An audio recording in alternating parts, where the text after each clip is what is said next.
నమస్కారం కిరణ్ టీవీ భక్తి ప్రేక్షకులకి స్వాగతం. నేను మీ గాయత్రి.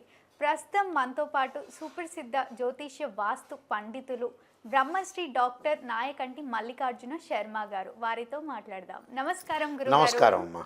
గురుగారు, చాలా రోజుల తర్వాత మా ఛానల్కి వచ్చారు. థ్యాంక్ యూ గురుగారు. థ్యాంక్ యూ అమ్మా. గురుగారు, ఫిబ్రవరి 24వ తారీఖున పంచగ్రహ కూటమి ఏర్పడుతుంది. మళ్ళీ ద్వాదశ రాశుల్లో 5వ రాశి సింహరాశి.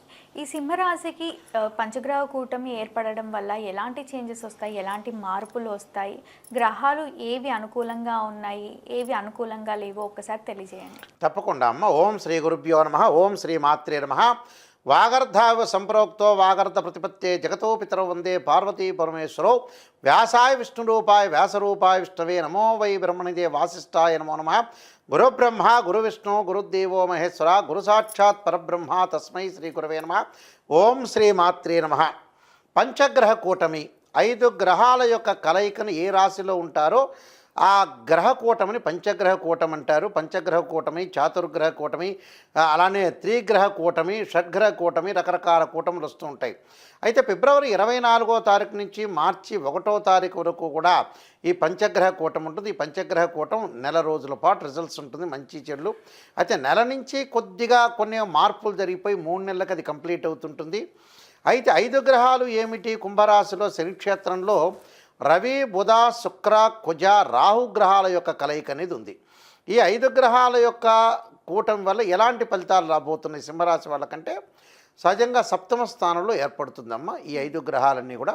ఈ సప్తమ స్థానంలో కొన్ని గ్రహాలు మంచి, కొన్ని గ్రహాలు మంచి లేకపోవడం జరుగుతుంది. మెయిన్ ముఖ్యంగా వీళ్ళు మానసికంగా ప్రశాంతత అనేది చాలా ఇంపార్టెంటు.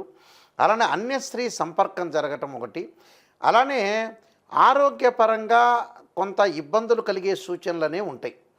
అంటే హెల్త్ సంబంధించి హెల్త్ ఈజ్ వెల్త్ అన్నారు, హెల్త్ ఈజ్ గ్రేట్ లక్ అన్నారు. ఆరోగ్యపరంగా ఇబ్బందులే కాకుండా వైఫ్ అండ్ హస్బెండ్ రిలేషన్లో డిఫరెన్స్ ఆఫ్ ఒపీనియన్స్, కొంత బాండింగ్ తగ్గటం, చిన్న చిన్న విషయాలు చిలికి చిలికి గాలివాన కావటం జరుగుతుంటుంది. కొద్దిగా తగాదాలు జరిగే అవకాశాలు ఎక్కువ ఉంటాయి. అంటే వీరిలో విభేదాలు, ప్రభుత్వ అధికారులతోటి ఒత్తిళ్లు జరిగే అవకాశాలు బాగా ఎక్కువ ఉంటాయి. ఎందుకంటే వీళ్ళకి 35% మాత్రమే బాగుంది అవుట్ ఆఫ్ 100.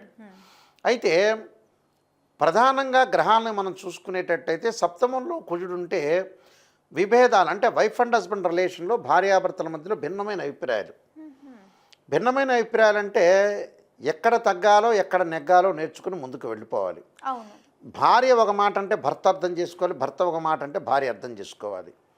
అంటే దీనికి కారణం ఏంటంటే అర్థం చేసుకోలేకపోవడానికి మెయిన్ రీజన్ ఏంటంటే పునరపి జననం పునరపి మరణం అంటారు.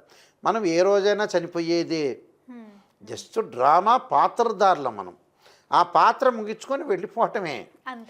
సరే, ఈ భార్య ఒక మాట అన్నది భర్త సర్దుబాటు చేసుకోవాలి. భర్త ఒక మాట అంటే ఏమవుతుంది, బయటవాడు తిట్టినంత షేప్ ఉండదు కదా. బయట ఉద్యోగంలో తిడతారుగా, ఆ తిట్టుడు కంటే ఎక్కువ తిట్టుడే ఉండదుగా. భార్య ఒక మాట అన్నా భర్త భార్యనన్నా కూడా అలా అర్థం చేసుకునే కెపాసిటీ తగ్గుతుంది. అంటే నేను ఫస్ట్ చెప్పాను కదా, బ్రెయిన్ మెచ్యూరిటీ వాల్యూస్ పెరగవని. అంటే అది చదువు ఉన్నవాడైనా చదువు లేనివాడైనా విద్యావంతుడైనా విద్యాహీనుడైనా కూడా ఉంటుంది. అంటే 2 వేవ్స్ ఉంటాయి మైండ్లో. ఆ 2 మైండ్స్లో ఒక మైండ్ ఏంటంటే ఐఐటీలో ఎంటెక్ చేస్తాడు, లేకపోతే ఎంఎస్ చేస్తాడు. ఇంకో మైండ్ ఏంటంటే ప్రాపంచిక జ్ఞానం అంటారు. అంటే జనాలు ఎక్కువ మంది ఫెయిల్ అయ్యేది ఏంటంటే ప్రాపంచిక జ్ఞానంలో టోటల్ ఫెయిల్స్. టోటల్గా 30-20% ఉంటుంది వీళ్ళకి నాలెడ్జి. ఐఐటీలు ఎంటెక్ చేయని, పిహెచ్డి చేయని, ఎంబీబీఎస్, ఎఫ్ఆర్సిఎస్, లండన్ చేయని. కొంతమందికి బ్రెయిన్ మెచ్యూరిటీ వాల్యూస్ అక్కడక్కడ చదువుకున్న వాళ్ళకి, చదువు లేని వాళ్ళకి కూడా పెరుగుతూ ఉంటుంది సహజంగా. అలాంటివి కొంతమంది డాక్టర్స్ ఉంటారు, కొంతమంది ఇంజనీర్స్ ఉంటారు, రకరకాల వ్యక్తులు. అదే పెంచుకోవాలి. అంటే ఒక ఎగ్జాంపుల్ చెప్పాలి. ఇందులో సుప్రసిద్ధ ఆర్థోపెడిక్ డాక్టర్ గారు ఉన్నారు, గురువారెడ్డి గారు. గురువారెడ్డి గారు ఒక వీడియోలో ఏం చెప్పారంటే, అతను గుంటూరు నేటివ్ ప్లేస్.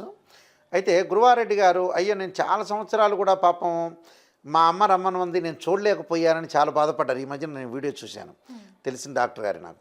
అయితే చూసిన తర్వాత పాపం అనిపిస్తుంటుంది. తల్లిదండ్రులు ఆయన చెప్పిన తర్వాత వీడియోలో చాలామంది చూశారు. యాక్చువల్గా నేను మళ్ళీ దాన్ని రీప్లేస్మెంట్ చేయలేంగా.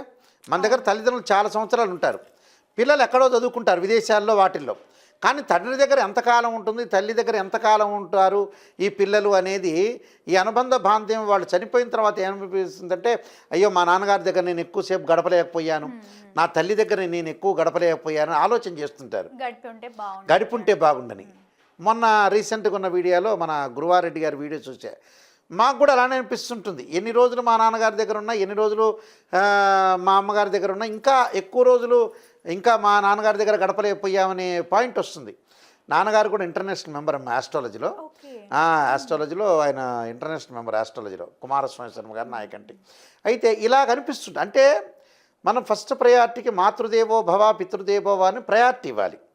అలానే ఇక్కడ ఈ రాశుల వాళ్ళ దగ్గర ఏమవుతుందంటే, కొన్ని గ్రహాల యొక్క కంజంక్షన్ వల్ల కొన్ని కోల్పోయాం అనిపిస్తూ ఉంటుంది సహజంగా.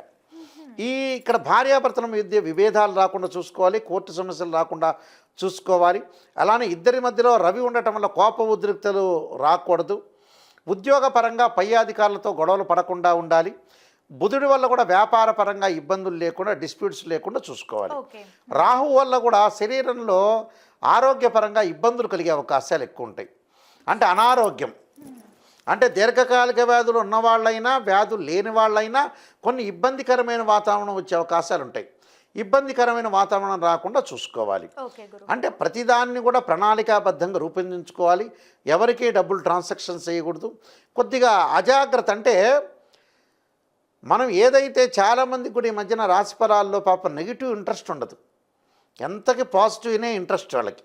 పాజిటివ్ అంటే ఏంటంటే సహజంగా రేవంత్ రెడ్డి గారి తర్వాత నేనే ముఖ్యమంత్రి అవుతానన్నట్టుగా, అంటే అలా చదివితే హ్యాపీగా ఉంటారు.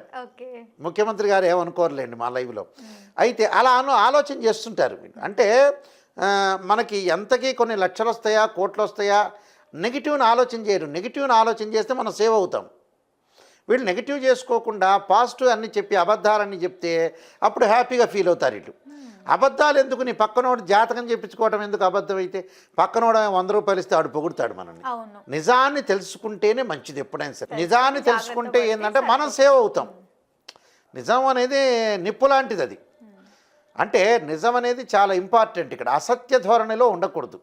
సత్యాన్ని తెలుసుకోవాలి. అంటే మనల్ని మనం మోసం చేసుకున్నట్టు అర్థం. సత్యం తెలుసుకోలేకపోతే మన లైఫ్ని మనం మోసం చేసుకున్నట్టు అర్థం. అంతే. అంటే మనం మోసం పోయాము అంటే ఇవన్నీ తెలుసుకోవాలి. కొన్ని పరిహారాలు చేసుకొని ముందుకెళ్తే మనం జరుగుతుందమ్మా. ఎలాంటి పరిహారాలు చేసుకోమంటారు? తప్పకుండా వీళ్ళు పరిహారాలు చేసుకుంది ఏంటంటే కార్తవీర్యార్జునకు సంబంధించిన గాయత్రి మంత్రాన్ని, ఎందుకంటే శత్రువుల వృద్ధి రాకుండా ఉండటానికి. అలానే సుబ్రహ్మణ్య స్వామి యొక్క ఆరాధన, తత్పురుషా విద్యే మహాసేనాయ ధీమే తన్నో షణ్ముఖ ప్రచోదయాత్ అనే సుబ్రహ్మణ్య స్వామి యొక్క ఆరాధన చేయాలి. వీళ్ళు మానసికంగా ప్రశాంతత గురయ్యే అవకాశాలు ఎక్కువ ఉంటాయి. అశాంతికి అంటే ప్రశాంతత లేకపోవటం, అశాంతికి గురయ్యే అవకాశాలు ఎక్కువ ఉంటాయి. కాబట్టి మధ్యలో కొన్ని రోజులు మానసికంగా ప్రశాంతత ఉండాలి, తర్వాత అశాంతి వచ్చే అవకాశాలు ఉంటాయి. అంటే మనోబలం తగ్గుతుంది అని అర్థం. మనోబలం తగ్గుతుంది అంటే చంద్రుడి యొక్క ఆరాధన చెయ్యాలి. ఏమిటి? క్షీరపుత్రాయుధి అమృతతత్వాయుధీమే తన్నో చంద్ర ప్రచోదయాత్ అనే మంత్రాన్ని మాత్రం చదువుకోవాలి.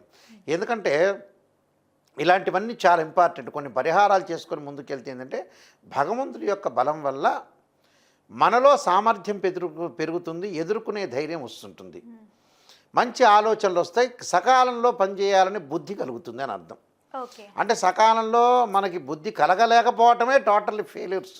మనిషి కరెక్ట్ విషయాన్ని కరెక్ట్ టైంలో ఇన్ టైంలో చేయలేకపోవటం. ఇలాంటి పరిహారాలు చేసుకుంటే మంచి ఫలితాలు జరుగుతాయి. తప్పకుండా గురుగారు, ధన్యవాదాలు.